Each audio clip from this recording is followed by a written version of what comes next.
তিনের ঘরের নামটা বলবো এখন, ঠিক আছে? তোমার আঙ্গুল রাখো বইতে, এখানে এখানে এখানে রাখো। আসো, 1 2 3। 3 একে 3, 3 দুগুণে 6, 3 তিনে 9, 3 চারে 12,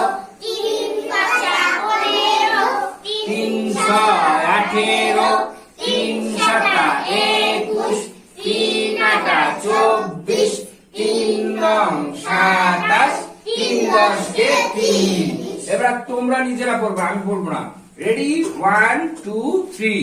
3 একে 3, 3 দুগুণে 6, 3 তিনে 9, 3 চারে 12, 3 পাঁচে 15, 3 ছয়ে 18, 3 সাতে 21, 3 আটে 24, 3 নং 27, 3 দশে 30। সুন্দর, গুড।